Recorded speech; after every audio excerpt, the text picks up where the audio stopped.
quietschvergnügte Entenparade. In Entenhausen lebte die quirlige Erna Ente, die einen besonderen Traum hatte. Eine fröhliche Parade mit quietschenden Entenbooten auf dem glitzernden Ententeich.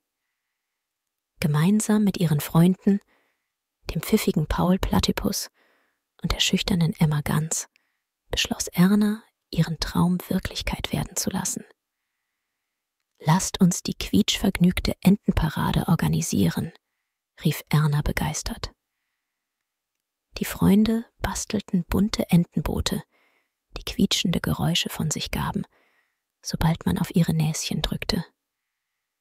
Die Nachricht von der Parade verbreitete sich wie ein Lauffeuer, und bald waren alle Enten von Entenhausen voller Vorfreude. Am großen Tag schmückten die Enten ihre Boote mit Blumen und bunten Bändern.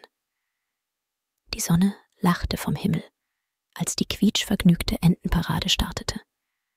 Erna, Paul und Emma führten den fröhlichen Zug an, gefolgt von einer bunt gemischten Entenschar.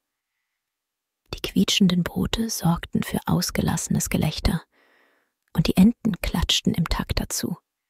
Die Fische im Ententeich tanzten vergnügt, und die Wasserpflanzen wippten fröhlich mit. Plötzlich tauchte Quacks, der schelmische Entenquacker, auf.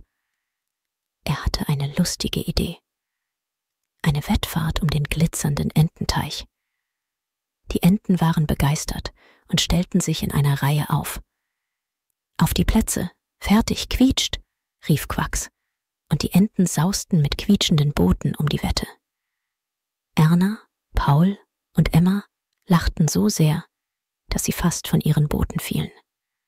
Am Ende der Parade versammelten sich alle Enten auf der Wiese. Erna strahlte vor Glück und sagte, diese quietschvergnügte Entenparade war der beste Tag meines Lebens. Plötzlich erschien das Entenhausen Musikorchester, bestehend aus fröhlichen Fröschen und witzigen Wasservögeln. Sie spielten ein fröhliches Lied und die Enten tanzten ausgelassen. Die quietschvergnügte Entenparade wurde zu einem jährlichen Fest in Entenhausen. Jedes Jahr kamen neue quietschende Boote dazu, und die Enten freuten sich auf ein weiteres fröhliches Spektakel. So endete der Tag mit einem zauberhaften Sonnenuntergang über dem glitzernden Ententeich, während die Enten in Erinnerung an die quietschvergnügte Parade ins Traumland entschwanden. Die Sterne zwinkerten ihnen zu und flüsterten: »Träume groß, Erna, Paul und Emma. Die Freude ist das schönste Geschenk des Lebens.«